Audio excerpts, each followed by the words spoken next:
Salve guardián de la llama, yo soy vuestro gurú siempre presente el anhelo. Os bendigo y os amo por siempre.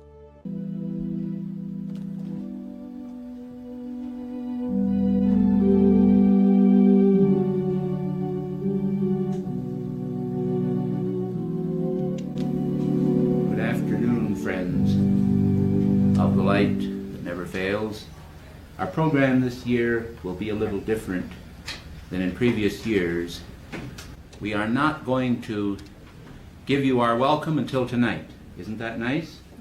We're going directly into our opening sequence here. There is, however, a brief announcement that I have to make to you, which I think will be interesting and helpful.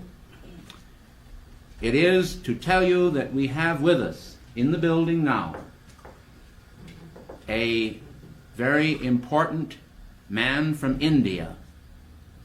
He will be here for the entire conference. This man is Sri Shankaracharya Swami Rama, who comes from the Himalayas, from a cave 11,000 feet in the Himalayas. Swami Rama is a remarkable person, and it is our intention to give you a bonus in this program. Now, the reason this is possible, the reason the Summit Lighthouse can bring you this type of bonus is because of our lack of bigotry. We are open to the Father, and we accept peoples of all races, of all creeds, and we have love for all these people. We have practiced for as many years as we possibly could the principle of the Christ consciousness. And when I say as long as we possibly could, I mean that until we knew about it, we couldn't practice it. Everybody has to learn, you see. And when the time comes that people learn, then their eyes are open. Before that, they still have the scales on their eyes. But I have learned through the years that there are veils. You know, some people are looking for one door to swing open. And they say, well, now when that door opens, then I will know everything. And when that door opened for me, I began to find out how little I knew. And then I decided that there were more than one door that you would have to pass through. Oh, of course, Jesus said, I am the door. You know what I'm talking about. The Christ is the door. But you know, after you pass through, or sometimes even before you pass through, there are many other doors that are preliminary doors. And sometimes there are doors, they're not exactly preliminary, but they're postgraduate doors. Let's call them that, you know? After you have passed through this important door of the Christ consciousness, then you come to the door where something else happens to you. And it keeps on going. It doesn't stop, and that makes it very interesting. So this is why the Summit Lighthouse could bring you this man, because we have no conflict, you see, with any organization. We recognize the world is full of people, and these people have much to offer. Of course, we have to use discrimination. I mean, you can't just open the door wide and say, well, anything come in. We have to be careful. And this man that we have welcomed here today, that is coming here, he is a wonderful man, and I know you're going to enjoy him very much. So I'm going to get on here with the opening of the program.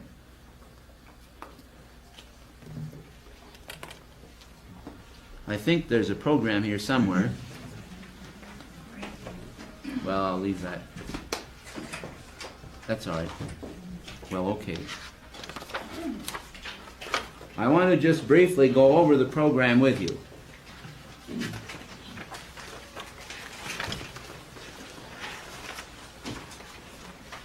We are going to start with studies in being in just a few minutes. And Elizabeth will be giving you studies in musical meditation at 3. At 4 we have our studies for neophytes. Now any of you people who feel that you are not interested in the studies for neophytes, well, you don't have to come to that. I'm going to teach that, and it will be a beginner's class. So we'll see how many come to it. See how many beginners we had. One of the ladies came to one of my beginners classes one time, and she said she'd never miss one after that. I think she was pretty advanced, but you never know. Our welcome will be this evening, and the reason we have switched that around is that we have so many people coming in. Every time we have a conference, you start in the daytime, and an awful lot of people don't get here until clear 7 or 8 o'clock tonight. And so we have decided that we waste all of that good welcome juice, you know. So we're going to give it to them tonight and to you too. Holy Communion will be served this evening. Those of you who have white clothing may wear it if you wish. Those of you who do not may wear what you have. How's that? I want to announce that we are making a film, which is a very expensive film. It's been in the processing now for over a year, almost in the second year. As a part of the film, we have color and sound film here, which they're going to take tonight of the dictation of St. Germain. Now, the reason they want to take that is they're only going to use probably 1 or 2 minutes, or maybe 3 minutes of it in the whole film. But they'll probably take maybe a half hour. You see what I mean? This is the way movie makers do. They take an awful lot of film and they select the best part of it. So this is an inconvenience. Tonight you're going to have very powerful lights in here. They may hurt your eyes. But this little sacrifice that you people make tonight is going to make it possible for thousands of our members all over the world in little groups here and there to view the headquarters, to hear a dictation or a little part of it, to see how it functions. And we think that the inconvenience that we suffer will be worth it because we are sacrificing that we may be generous with others, you see. So bear with us tonight, and tomorrow we have no intention of any movie making. There'll be more chairs in here, and George Lancaster, who usually sits in that corner, will be able to once again sit in his favorite corner. Another thing I want to tell you is that you are going to have another treat besides the Swami. On Sunday we're going to have a wedding.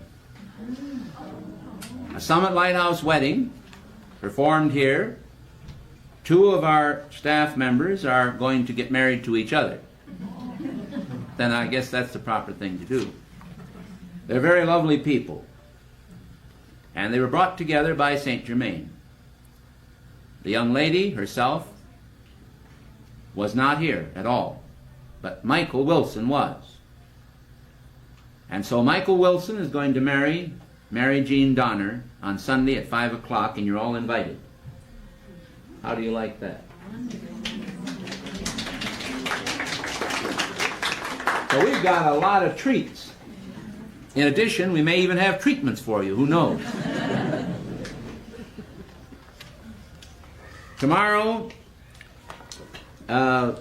we are going to start the classes for Swami Rama at 8 o'clock in the morning. Now, we cannot take this prearranged program, and he understands this. We cannot take it and throw that program out the window. This would not be proper. The masters have arranged it. Nor do we want to deny you the privilege of having the great wisdom and blessings of sitting in the classes of Swami Rama also, who is supporting the light 100%, as we support him, because after all, dear friends, the light is one. The light is not in conflict with itself. So the best thing we could do is to work him in at 8 o'clock to 9 o'clock in the morning. This will mean that you're going to have to get up earlier. But I think it will be worthwhile, because he can teach you some marvelous things on breath control. He can teach you how to calm your mind, and that way you'll be able to enjoy everything more. He is really a real adept. I have seen him perform miracles in Detroit, Michigan. Then, at 10 o'clock, the lecture, The Slender Thread. At 11 o'clock, take note of this, dear hearts, Keepers of the Flame business meeting. This is for members only. If you're not a keeper of the flame now, you can still join, and it's a very simple thing, it's very inexpensive, and you'll get a great blessing out of being a keeper of the flame. How many here are not keepers of the flame? 1, 2, 3. Well, we're pretty solidly... Are you putting your hands up over here? 4 or 5. There's about 4 or 5 people then that are not keepers. And I would investigate this by talking with our secretary and perhaps Reverend Harper or any of the staff on this. It's a wonderful thing. All in favor say aye. Aye.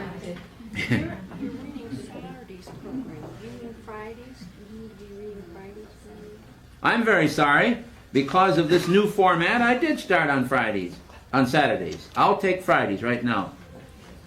On Friday, October 10th then, which is tomorrow, we will have the Swami's class at 8. At 9, the early decree class. At 10, the lecture, Thou art the fairest of them all.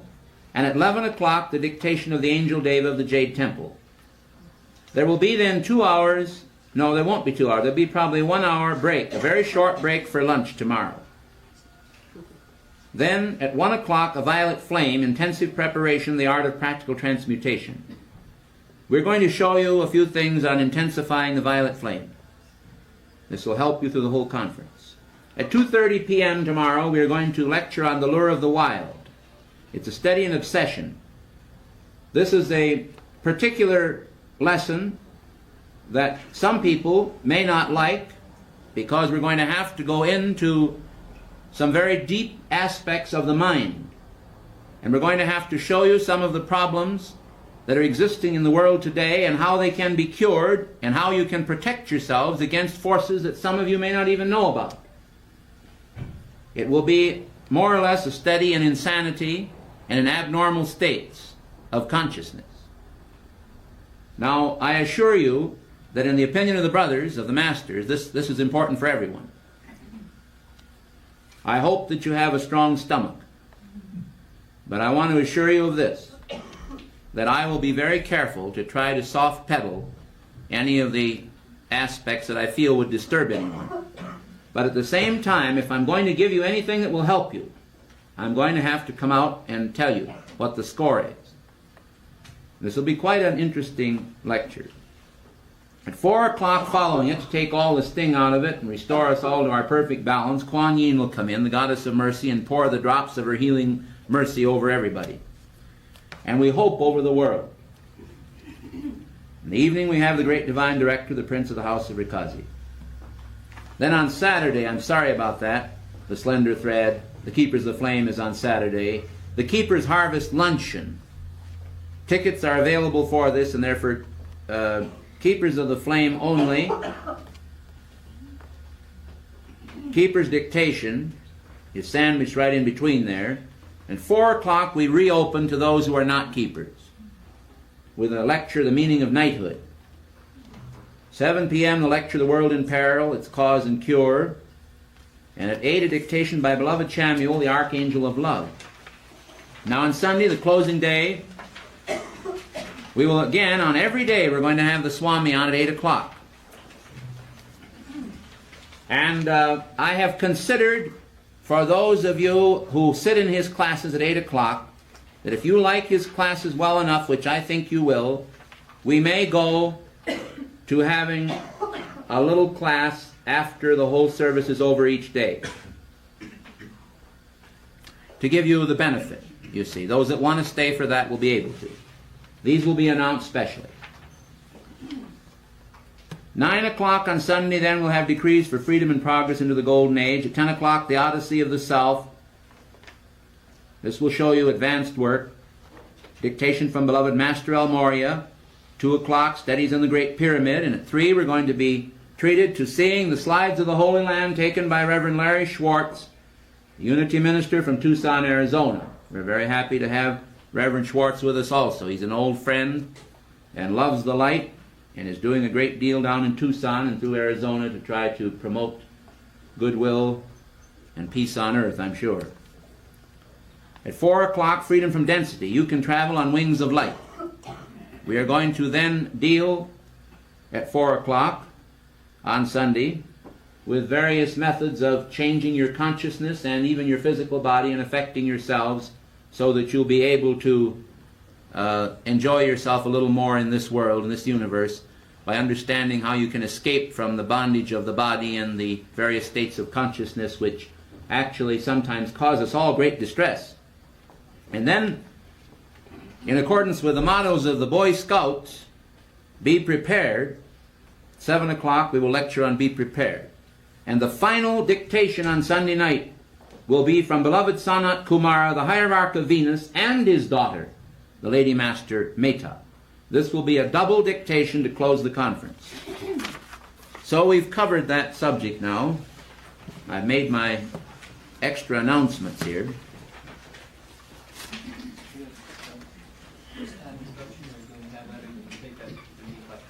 I'm sorry, would you? First time class instruction, you know, for people who haven't heard dictation before, are you going to use the neophyte class or anything special? I think I'll use the neophyte class for that this time. And it will be necessary then that everyone who has not attended a conference before sit in the neophyte class whether you like it or not. And the reason for that is that no one is allowed to hear a dictation unless that person has attended a neophyte instruction class. So rather than have you sit out here in the hall and listen for an hour and a half to our instruction tape, you just sit in the neophyte class and you'll get what you need. We'll waive that. Now we're going to open this afternoon to studies in being. And this is going to be conducted along the lines of a classroom technique rather than a formalized lecture. I want to point out then that the very word being denotes action. It is not a passive activity, this business of being. It is an active activity involving the total man. But there is something else that goes with it. And this too is active. And this activity is believing. Now if you notice carefully, and I wish I had a blackboard, but I'll have to do without it by using your minds as blackboards, write the word being down, B-E--I-N-G, being. Then write the word believing, B-E-L-I-E-V-I-N-G, and in believing you have faith and mind being activated by the principle of belief. Now faith and mind being activated by the principle of belief are also activities or actions. These are okay. They are good. It's perfectly all right to be, which is in Latin esse, to be, and it's perfectly all right to believe. This is a good activity. But there is a dangerous activity which is called passivity. And I think I can show you why it is dangerous. The word passivity has, in connection with it, P-A-S-S, pass. Now those of you who are familiar with football know that a good football player can pass the ball. And he can do it by throwing it, or he can do it sometime by just tossing it, or bunting it, or kicking it. In different ways you can pass the ball to someone who will take it from you. Now, just what is it that can be passed into our world when we're in a state of passivity? Tramp modes is what I call that which can be passed into your world. I call them tramp modes because I remember when I was a boy that tramps used to come to our door to get food. And they'd be people from all over the world. And that is exactly what you get when you get into a state of passivity.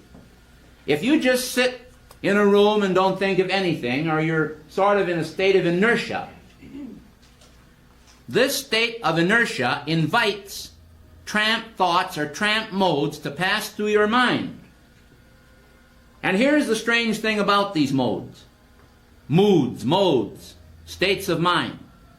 You think that they're yours. You believe that these ideas that come to you from yourself. But they are no more a part of yourself than the tramp who comes to your door is a part of your family. So passivity of consciousness is a dangerous state. And there are only certain ways that you can use the passive state.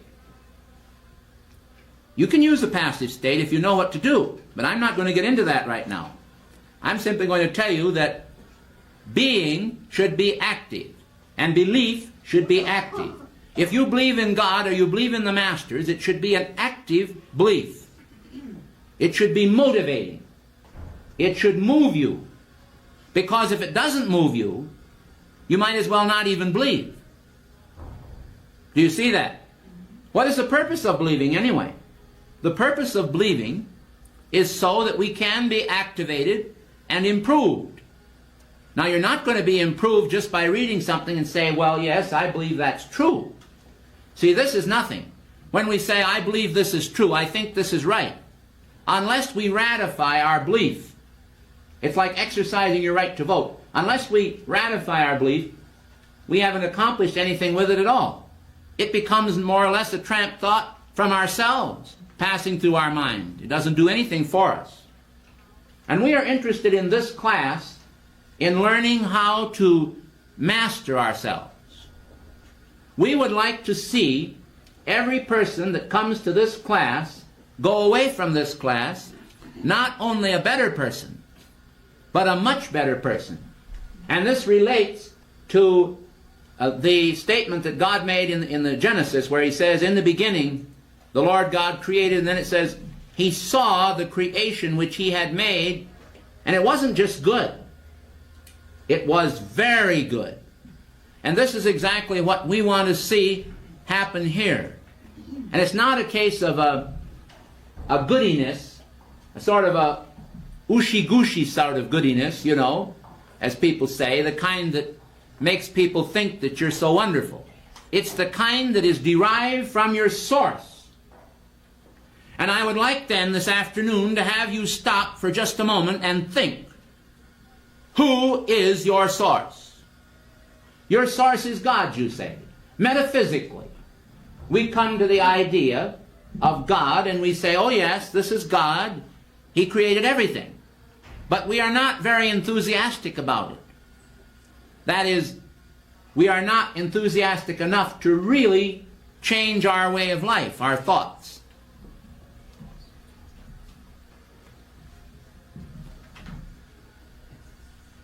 When then we are able to really get the idea of God as an intimate part of ourselves, in fact, the allness of ourselves, and when we are able to develop the idea that the allness of God is actually contacted by us, just that idea is dynamic. It is a dynamic principle. The very thought that God, the great ocean of God, has come in touch with us. But you see, there must also be utilized what we call the principle of flow. It's not enough for me to plug an electric fan into an outlet. We must also be sure that that outlet is energized. And if the outlet is energized, we must also be sure that it is flowing. Once again, the ing denotes action. Flowing.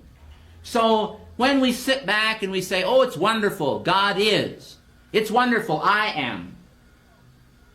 But we are not aware of the passing of the flow from what we could call a passive state to an active state. We are not really energized, and we must be energized. We must be energized in order to really have the nature of being communicated to our vision. We must see God acting in ourselves. We must feel God acting in ourselves. And we must not be afraid to be God acting in ourselves. Some people are afraid that if they submit to God, that they will lose their identity.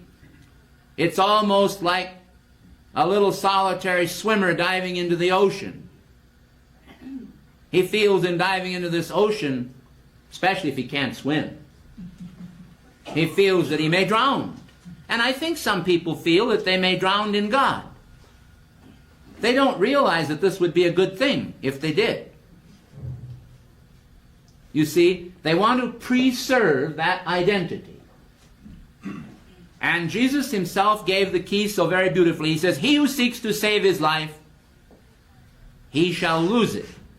But he who loses his life for my sake, he shall find it again. And so, dear hearts, the one thing that you have to do and be willing to do and develop in your consciousness is the willingness to dissolve the self in God and not care what happens to it.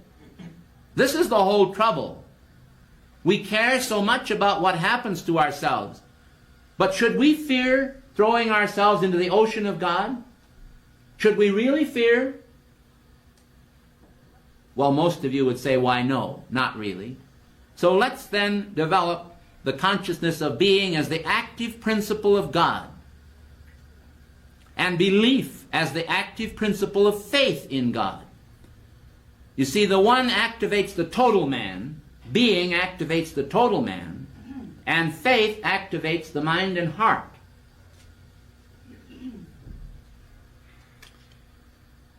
Now we'll return momentarily to passivity and the tramp modes.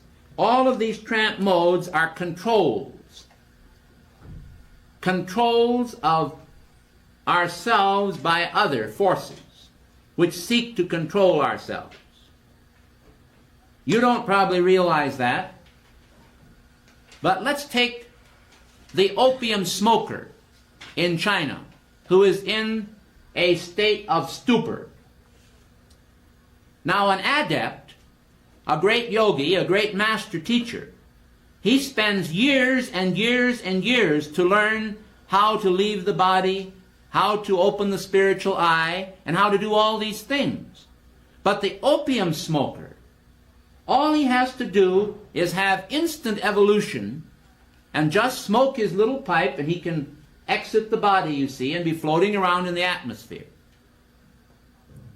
Very alluring. He doesn't have any drills, no preparation, no mastery or control of the mind. The Bible says, the kingdom of heaven suffereth violence, and the violent take it by storm.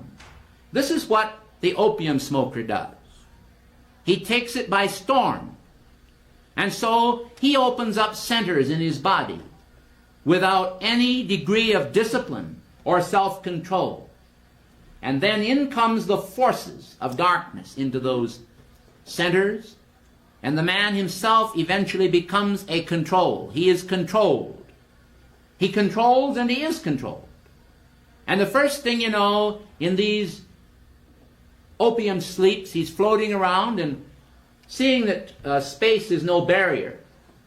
He winds up in America. He may be here, he may be anywhere in the world. And you're passive. So his consciousness is very easily intruded upon your own. This accounts for the thoughts that people have sometimes that they're ashamed of. They're not always your own thoughts. Sometimes they are your own subconscious thoughts. We have all had bad thoughts at some time or another, which we shouldn't have had, but we've had them. And of course there's nothing so bad as thinking makes it so. And of course this is the trick that the dark forces have used. They have taught us to look in the wrong way upon everything. And by looking at things the wrong way, you see, we make things bad instead of making them good. So these people then, and there are thousands of them, that are in the astral world, they are floating around everywhere. No matter what country you're in, it doesn't make any difference. They come in through this great passivity where one does not exercise his control according to God's grace. This is why it is so important that you learn to control your mind, that you learn to do the things that you really want to do and not become a puppet to someone's will. I'll bet you that thousands of times in your own lives you have had thoughts, even about people. You've been walking down the street and you've met a man. Someone said, "This is Mr. Smith." And you'll say, "Well, I'm glad to meet you," very hypocritically, because you don't like him on sight. And he'll say, "I'm glad to meet you," and he doesn't like you on sight. Neither one of you like each other, but you're very polite to each other. But you don't realize that the only reason you don't like each other is because there are entities or forces that are coming in and telling you that you shouldn't like this person. And these entities and forces are ridiculous. They are ridiculous, but they're very effective in creating inharmony in the world. And as we become smarter, we learn how to control these forces by recognizing what they are. God doesn't work to spread viciousness. God doesn't work to spread hate. The masters don't work to spread hate and discord. The masters spread only love and truth and righteousness in the world. So these thoughts are not from the masters. Oh, you say you want to take the credit for them. You say, "Well, evidently I'm a very impure person." So you say that about yourself. And you know what happens when you say that? When you say you're impure, you are energizing the quality of impurity around yourself. And you know what happens next? The next step? This is very fascinating, the next step. First, you go ahead and condemn yourself. Then after you've condemned yourself, then you begin to feel very inferior. And you know what happens next after you become a person that feels inferior? You say to yourself, "I can't stand it. I can't stand to feel inferior." And this is perfectly natural because God made us and He didn't make us inferior. So we feel inferior and we don't like the condition. It's like a teeter-totter. You know, you're down and you want to be up. So you throw some weight on the other side of your teeter-totter here, enough to bring you up. And what is that? It's a superiority complex. But how does this superiority complex assert itself? It asserts itself by making you do things to belittle others. You must belittle others. You become irritable. Why are you irritable? Because you've condemned yourself and you feel bad inside. And when you feel bad inside, in this state of irritation, everything around you becomes disturbing. And it is not a climate where God can come in and commune with you. You cannot really absorb the Christ consciousness. You cannot make progress spiritually. You know this in your own heart. You feel the truth of these things. But at the same time, you have not always known how the process worked, because this is the funniest thing. You know, if this happens to me, even though I'm teaching it to you and I know it, and I've been taught it by the masters, I've had it happen to me, and when it's happened to me, it would be maybe an hour before I'd realize that I was falling into the same trap. And then suddenly I would wake up and I'd say, "For heaven's sakes, it really doesn't make any difference who it is." You see, energy is impersonal. Impersonal energy. Whatever you do with energy, it will do with you. It's the golden rule. It's also a very bad and malevolent force if you make it such. You see what I mean? Energy is neither pure or impure. It's just energy. But once you qualify energy, once you turn energy into goodness or badness, into harmony or inharmony, into love or hatred, it becomes whatever you make it. And that's how we create moods of being. But these are not our real self, these moods, are they now? You know very well they're not our real self, but we think they are.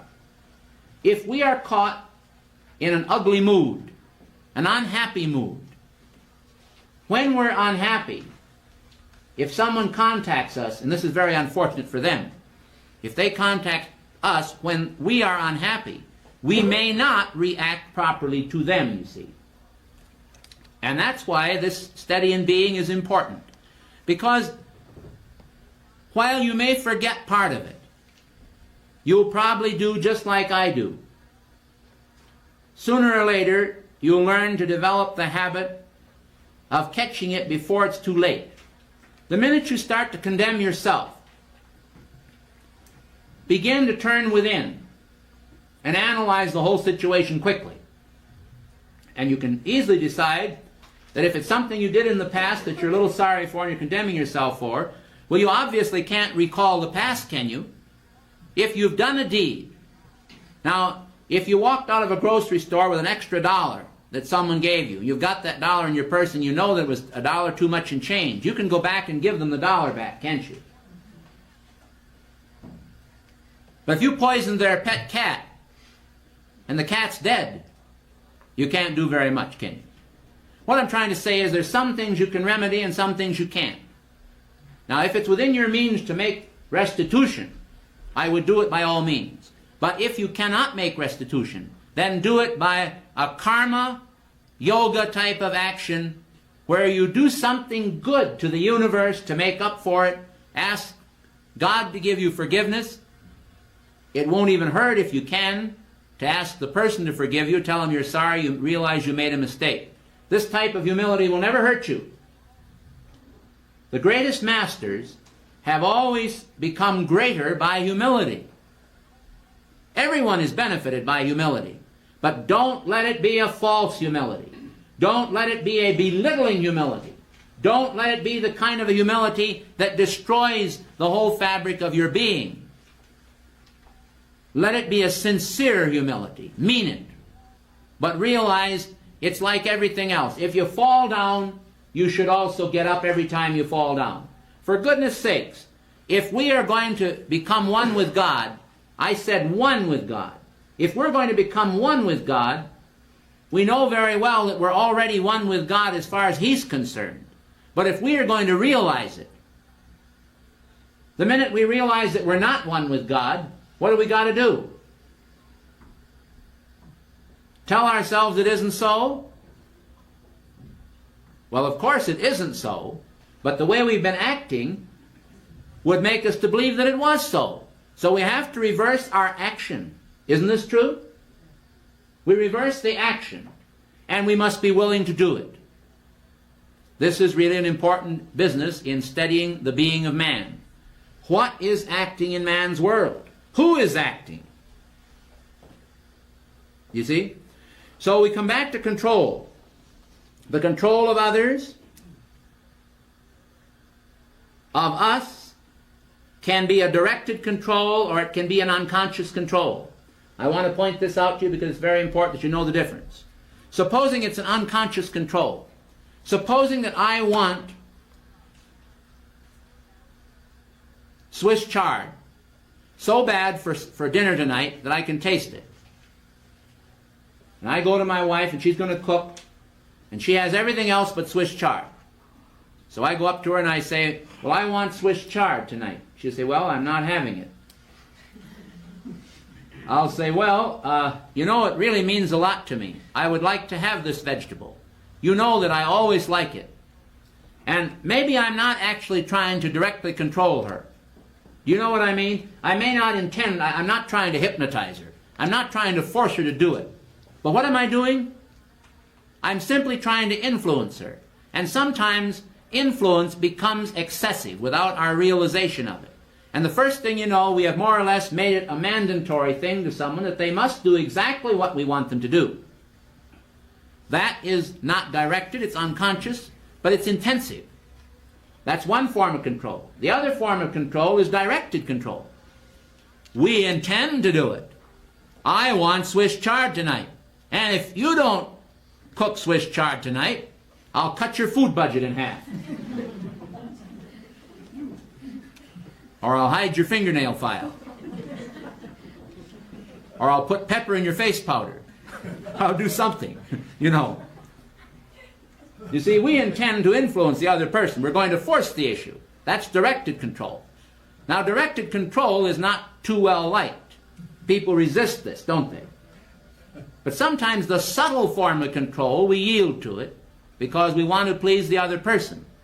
It is very important that you, in order to steady your being so that you are a master of your world, learn what kind of control is being used on you by the other person, so that you can decide whether you really want to do what they are asking you to do. You have to learn to turn within, and you have to have a mind that is capable of grasping these principles. Otherwise, you're becoming a puppet. And as a puppet, you are not really gaining God. In order to gain self-mastery and mastery over your situation, you have to be able to be free from influences in the world that you shouldn't be affected by. And you have to be able to turn of your own choosing to those influences that are good in the world that you want to be influenced by. Do you see the difference? It's very simple. This is not complicated. Do you think this is a complicated lecture, Reverend Schwartz? It's very understandable. It's quite understandable, isn't it? Sure. And I feel that it is practical.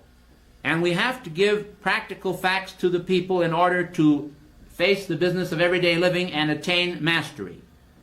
Now, as you know, we're going to have these classes in yoga from our beloved Swamiji that I'll introduce to you later.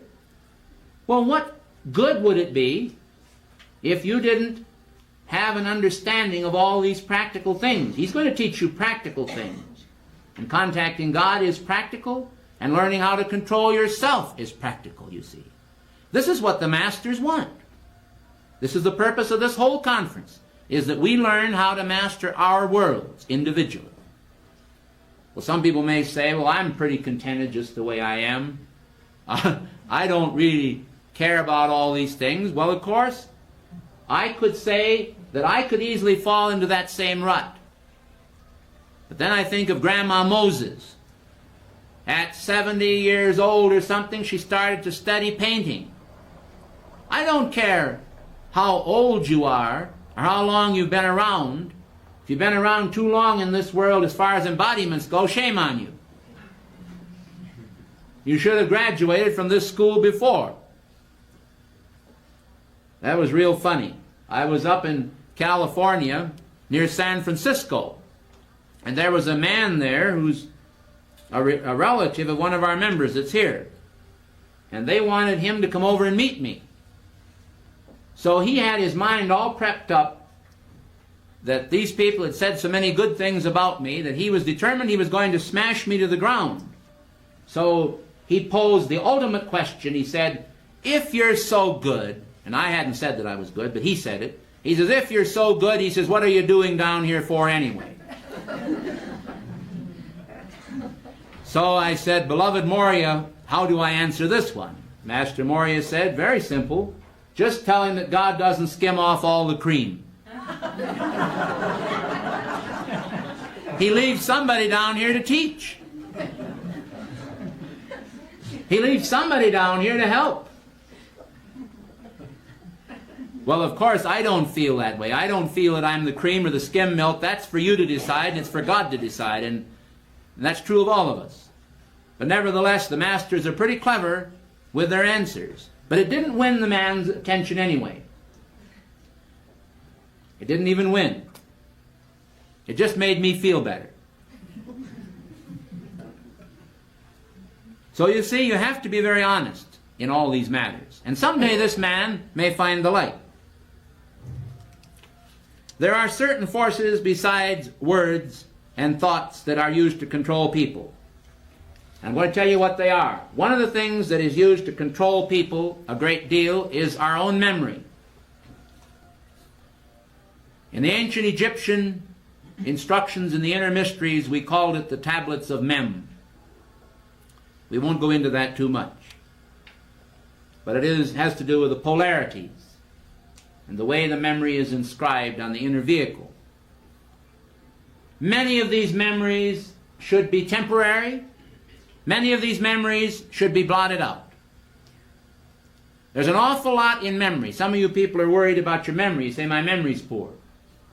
Well, sometimes we should say thank God, because some of the poor memory is a fortunate thing. But then there's a lot of things we should remember, you know. And we want to be able to choose what we should remember.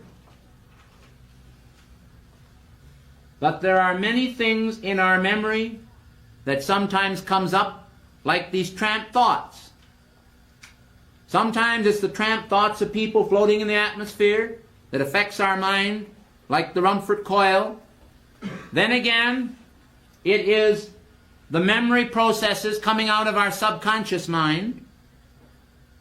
That's true. Then again, it is art forms and music forms that affect us. So-called music. Some of the music today, I won't go into this long, was just actually created in various institutes in Moscow and was actually exported to the United States. Some of these so-called musical compositions, I believe, were manufactured by the demons of the whole cloth. And I believe the effect they have on people is to absolutely destroy the fine qualities of the soul. The same is true of art forms, good sculpture. This is very important. The ancient Greeks, they used these magnificent statues that you see in certain parts of Europe, in Rome and in Greece. They used these statues for the pregnant mothers to look at during their pregnancy. The women would sit there and envision the lines of the form, the strong muscular structures, you see, the godlike qualities, the straight spine, all these wonderful qualities. The mothers would think of these things and consider them divine. They would consider these were godly qualities, and they would build these qualities into the embryo within them during the period of gestation. These arts are lost to the average person, but they will be restored in the golden age now coming, and people will be taught how to produce beauty of consciousness, beauty of art forms, beauty of music, all working together to build the real God qualities into the people of this world from the beginning, from the cradle on, you see. It's so much easier if you have this. You don't have to go through all the metaphysical drills and all the other works to develop these qualities in people if you never destroy them, do you? If you take the primal power of God right from the beginning and evolve it in the child's consciousness, he doesn't have to unlearn what he never learned, does he? You see the point? It's very true. I have 10 minutes left, and I'm going to keep on schedule. We're going to try during this conference to do that. The purpose of life, then, is dual. It's to gain knowledge and to gain experience. And you need both. But you need the right kind of knowledge, and you need the right kind of experience. And both knowledge, the right kind of knowledge, and the right kind of experience will be adjuncts to freedom. They will be means whereby you can achieve an end. And the end will be personal freedom and mastery of yourself. Do you see that? It's really very simple. Right knowledge, right experience. What is the end result? Freedom. A very important thing in studies in being is who is acting. You have to learn to determine what force is acting. So ask yourself this question. Ask yourself, when any thought comes to you, whose thought is that? Is that my thought, or is it someone else's thought?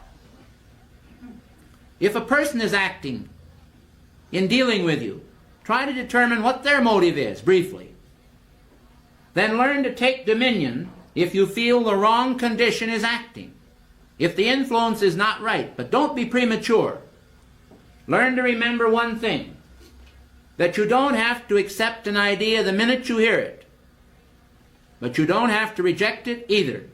It's just as dangerous to reject an idea as it is to accept an idea. If you can see the clarity through your divine mind or inward attunement, through God, if you can see through God that the idea is right, accept it though, don't delay. It's only when you're in doubt that you should not either accept or reject. Put it to one side and say, this bears study. Don't be afraid to do this. Don't be afraid to discriminate. And so I come now to what I will call the circular staircase in the nature of being. The circular staircase. Down at the bottom of this stairs, down at the very bottom, we have the embryonic evolution of man. We have man starting out as a spiritual baby, a little child. Way at the top here, we have the ascended master, graduating from the evolutions. In between, we have various masters, and we have various people who are mastered. People who are mastered, and there are masters. Now this great circular staircase is leading from the lowest stage in evolution to the highest. And you know something real funny? Most of us see only one ring. We see one ring. And you know what? We don't understand that this ring has modes. So I would like a dinner plate sent for. Will someone bring me a dinner plate? I am going to show you with a dinner plate exactly what I mean by the modes of evolution. Because this pertains to you, to your advancement. And when you understand it, you're going to feel better at the end of this lecture than you've ever felt before. You know why? Because you'll understand something about yourself that you probably have not clearly understood before. I think you knew everything that I've said today. The only thing is you weren't able to put it all into focus. And what's more, I can't put it all into focus either. But we can start. That's why I called it Studies in Being. Because being is relative. Being is not ultimate right now. It's only ultimate in the mind of God. And the ultimacy of the mind of God is transcendent. Thank you. Many, many people think that the nature of being is like this, that it's absolutely calm and balanced. It is not. Many times it is tipped. But you see, you can tip it this way, you can tip it this way at the same time you're tipping it that way, or you can tip it this way, tip it this way, or tip it this way. Do you understand? I mean, all the different varieties. This is the only way I could really show you. You can even have it this way. It's like a flying plate, not a flying saucer. So, when you are down here in your evolution, when down here on the ring, when it's tipped, you see, in order to be up, you have to come right on around, don't you? But this is really false in one sense, isn't it? Because you're assuming that this is all there is. You think the only evolution you have is just this circle, this life. But you see it has spirals stacked, like plates stacked all the way in the circular staircase, leading all the way up to God. And what you have to understand is that these sometimes become tipped for various reasons.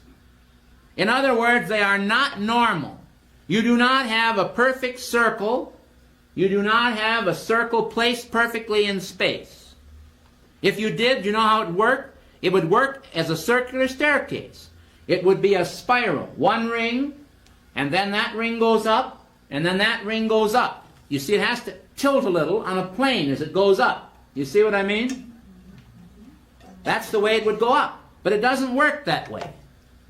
Because people sometimes start out on life right at this point, and when they've gone the whole circle of a lifetime, they haven't gone anyplace. This is a treadmill. They don't actually evolve. The next life, they may make up for it. Maybe they'll go way up, you see. Sometimes they go down, but the spiral never goes down. I want you to understand this. The spiral of being, the total spiral, never really goes down.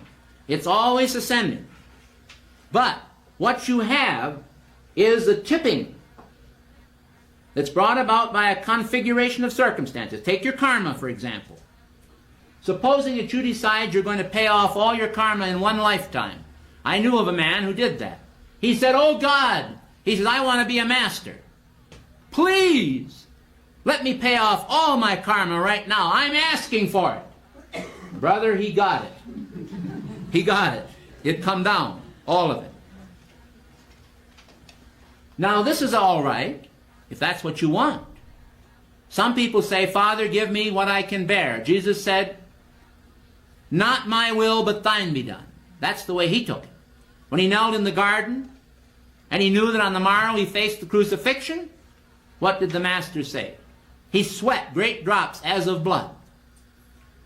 And he said, "Father, if it be thy will, let this cup pass from me." He didn't want the karma, do you see? In a way, he didn't want it. But he said, "Not my will, but thine be done." And this is the right attitude in the nature of being, is to try to develop so that we can absolutely understand this circular staircase. We don't have isolated rings. The rings may be subnormal in their mode, or they may be normal. Or they may be supernormal. Take note of this. They may be supernormal.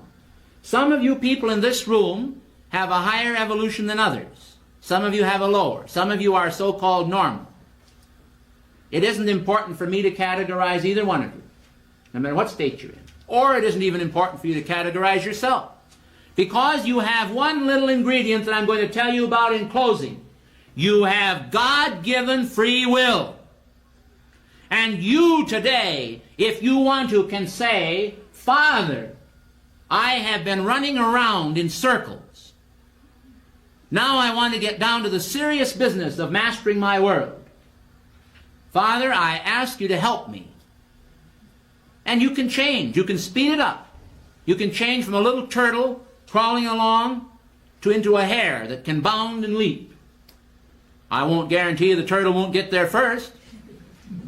And he surely will if you don't go ahead and keep on running.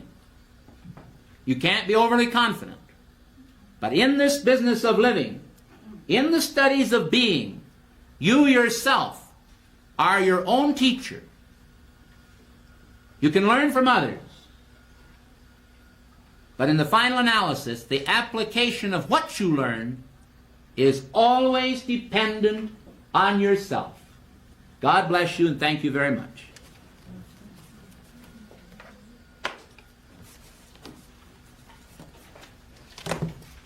Two o'clock, right on the head.